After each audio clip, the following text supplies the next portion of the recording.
Hi, Pastor. I just wanted to share my testimony about what God has done for me during this pandemic.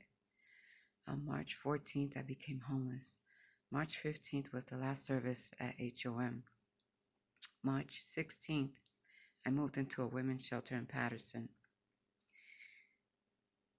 May 11th, I moved out of the shelter into Clifton.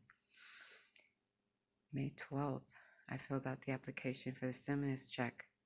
May 16th, I received the money from the stimulus, and I left to Florida to go restore my license.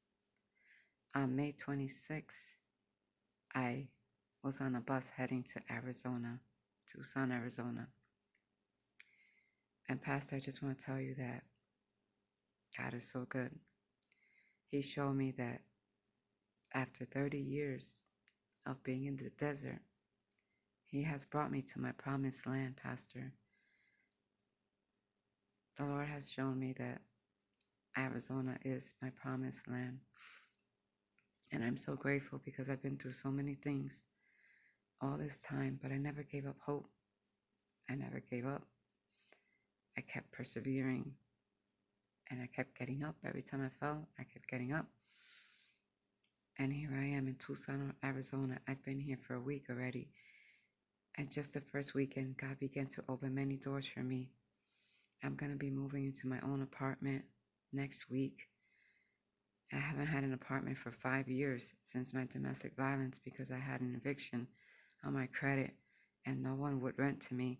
That's why I kept moving and living in different people's houses, renting out rooms because I couldn't have a lease under my name.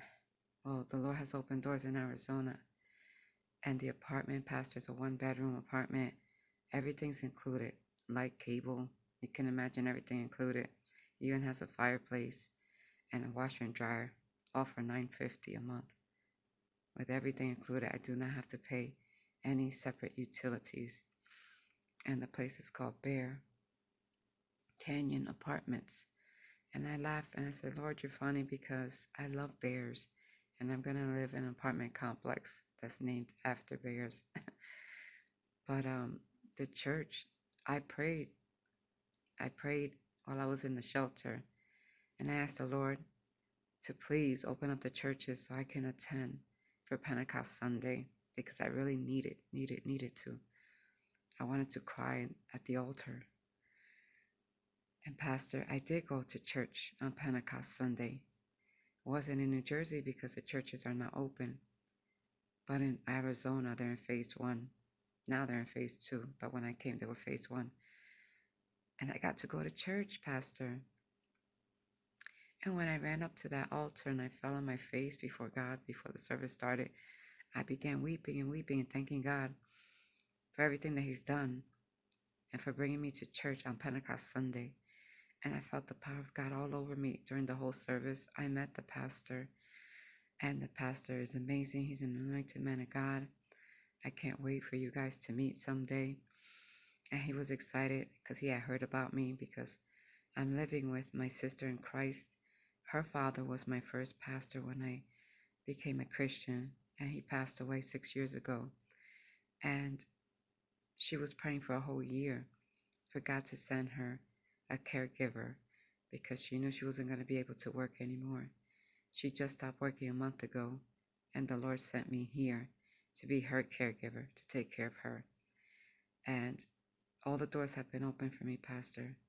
A job, I already got a job, taking care of her and getting paid while taking care of her. In the apartment, the church. I'm overwhelmed. And I thank you, Pastor, for being my shepherd from July 2017 until till March 2020. Thank you, Pastor, so much for everything. I will miss you guys, but I'm watching you every day. It's 3 a.m. here when I watch you on the Prayer Network. Every day faithfully, I'm watching you. I get up at 3 and or even 2:30 in the morning, and I watch you, Pastor.